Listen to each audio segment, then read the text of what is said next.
Meron tayong magandang tablet dito, ang PocoPad X1 na merong Snapdragon 7 Plus Gen 3 na chipset, naka 3.2 IPS display with 144Hz na refresh rate. Pero kumusta naman kayong performance niya at gaano kalakas tong tablet na to? Alamin natin lahat yan sa video to. Mag-test tayo ng mga games, check natin yung temperature pati yung camera, at pag-uusapan din natin yung mga ibang features ng PocoPad X1. Kung naalala nyo dati sa isang video natin, nag-upgrade ako ng bagong PC at marami akong binago like yung CPU natin, GPU, mga RAM, at pati yung mga case natin. Sobrang dami talaga. At dati naka Windows 10 lang ako, pero ngayon gusto kong mag-upgrade sa Windows 11. At napakamahal ng mga Windows skin, nasa 10,000 pesos. Sobrang mahal para sa akin yan. Para makabili kayo, pumunta lang kayo sa website na cdkidsales.com. So kung mag-upgrade kayo ng Windows 11 Pro, nasa $33 siya. I-apply nyo lang yung code ko dito na Paul, magiging $23 na lang siya.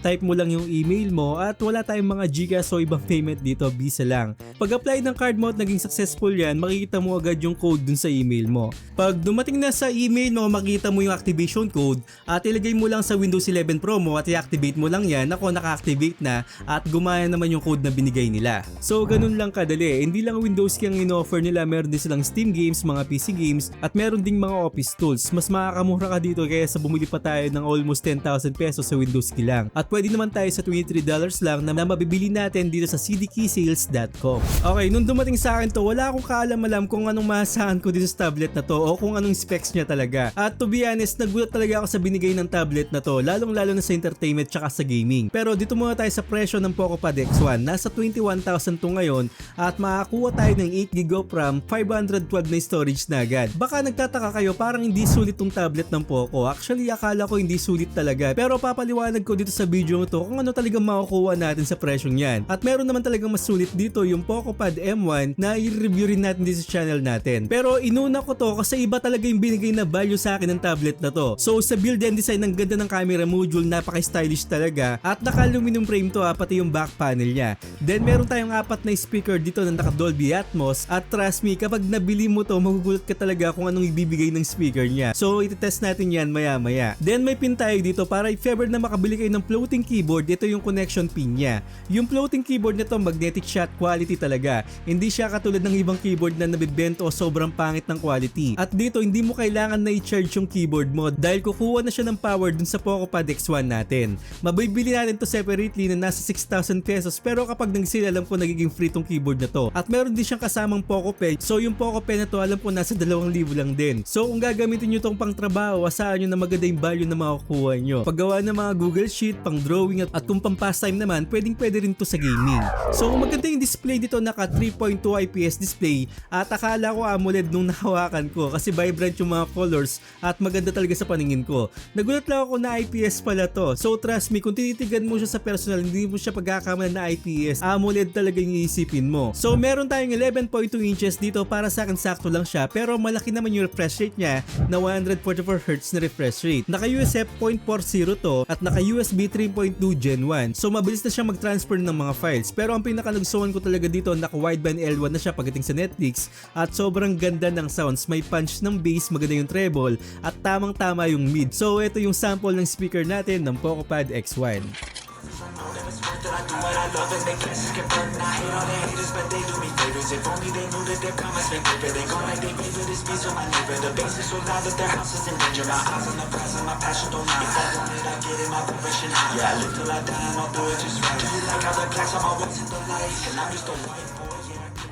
Kung mag-scroll ka lang sa social media, panood ng mga movies, kayang-kaya itong tablet na to, lalong-lalo na kung gusto mo talagang gawing pang work. Pero napansin ko dito, kapag nasa workstation mode or naka-horizontal yung display, hindi masyadong accurate yung mga ibang applications or may mga missing minsan. Tulad ng Gcash, kapag naka-horizontal siya, hindi ko makita yung number, pero kapag naka-vertical, kitang-kita ko naman. Yun lang yung napansin ko, hindi pa siya fully optimized sa ibang applications. Pero naka-HyperOS 3.0 na tayo rito, na latest na operating system ng Poco. At marami din tayong AI features dito, functionality pagdating sa pag-drawing. So ako, hindi ako marunong mag-drawing, pero masabi ko sa inyo, accurate naman yung pen niya. At sa pen na to, wala tayong port dito para sa charging dahil wireless charging na siya at ilalagay mo lang yan sa gilid ng tablet. Pero hindi ako handa dito pagdating sa camera. Birang-bira ako makita ng isang tablet na okay yung camera. Maganda yung sharpness, maganda yung kulay, hindi lang masyado sa highlights. Tamang-tama lang talaga yung timpla nito kapag maganda yung lighting condition mo. At meron naman tong 4K at 30 FPS pagdating sa video, pero di naman tayo maglalakad gamit tong tablet na to. Di naman ginawa to as camera center Gen 3 tablet talaga. Pero at least 'di ba, naka 4K at 30fps na tayo. Ayun nga lang, sakto lang yung front facing camera nito.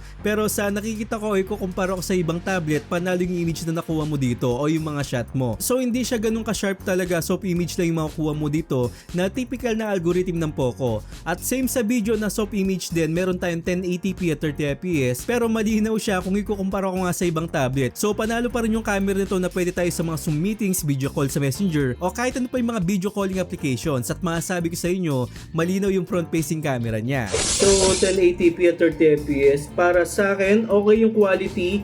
Hindi lang siya ganun ka-sharp talaga, pero kung yung kukumpara ko sa ibang tablet, panalo-panalo na to. Sa about sa audio, okay ba yung audio natin? Sa paningin ko, okay yung nakikitong image at maganda yung kulay. Konting sigurong edit, okay na to. Pero kung mag-zoom tayo, video call o messenger, sa mga video call natin, yan yung makukuha natin. Pero goods na to, maganda siya. At pagdating naman sa chipset ng Poco Pad X1, meron tayong malakas na Snapdragon 7 Plus Gen 3. Akala ko dati nasa 800,000 to 900,000 lang yung Tutu score nito. Pero binigyan tayo ng 1.7 million ng Tutu score. At sinyalis siya na maganda to pagdating sa gaming. At hindi naman talaga ako binigo dahil sa Mobile Legends, nakakuha tayo ng 100 to 120 FPS. At ang ganda talaga ng display, ma-appreciate mo talaga yung pagkalaki nito. So malinaw talaga na meron 3.2K resolution at hindi siya naginit kasi nakakuha lang ako dito ng 37 degrees Celsius. Diyan lang umiikot talaga yung thermal ko. So kung palamigan ng tablet pagdating sa Mobile Legends, panalong panalo to. At syempre, ano ba naman yung Mobile Legends? Bakit hindi na natin testo sa mga mabigat na graphics tulad ng Genshin Impact? So sa Genshin Impact, guaranteed na makakuha tayo ng 50 to 60 FPS. May mga frame drops ako napapansin pero hindi hadlang yan para makalaro ka ng maayos. So tolerable pa rin siya, hindi siya ganun kalala at nakakuha tayo ng average FPS dito ng 55 FPS, which is good yung number na yan para dito. At sa temperature naman, malamig din, nakakuha lang tayo ng 40 degrees Celsius. So almost 20 minutes tayo naglaro dyan at masarap talaga maglaro dito ng Genshin Impact. Pero sa Call of Duty Mobile, yung average na FPS natin is nasa 85 FPS lang at nakakapaglaro naman ako ng maayos, nakakuha ako ng 80 to 90 FPS. At kahit na alam ko naman na capable tong tablet ito ng 144Hz na refresh rate, hindi ako nakakuha ng ganun. Kahit nasa 120 FPS nga, hindi rin ako nakakuha. So kahit na naka-activate yung frame rate adjustment natin sa 120, yan lang talaga yung makukuha niya. So para sa akin, hindi naman ako masyadong maselan sa 80 to 90. Maganda naman yung frame na yan pagdating sa Call of Duty Mobile. At nakakuha ko ng temperature dito which is nasa 38 degrees Celsius lang. Same na makakuha tayo ng 90 FPS din sa PUBG Mobile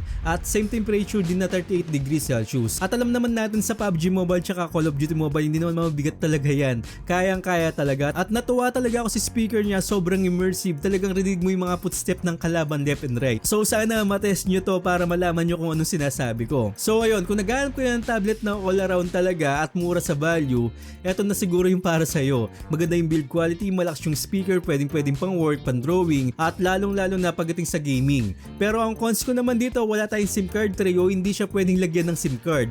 Kahit SD card slot, wala talaga. Then sana ma-optimize yung mga applications ito para mas accurate yung framing at yung mga text sa tamang position. At meron pa akong i-review sa inyo ng Poco Pad M1 na, antayin nyo yun. At abangan nyo kung ano masasabi ko sa tablet na yun, napakamura talaga sa halagang 13,000 lang, pero yung link lalagay ko na rin sa description. So I hope na nakatulong ako sa inyo at huwag niyong kalimutan mag-subscribe sa channel ko at hit yung bell icon para sa mga ganitong unboxing reviews, bagong kaalaman at tarantaduan sa channel na to.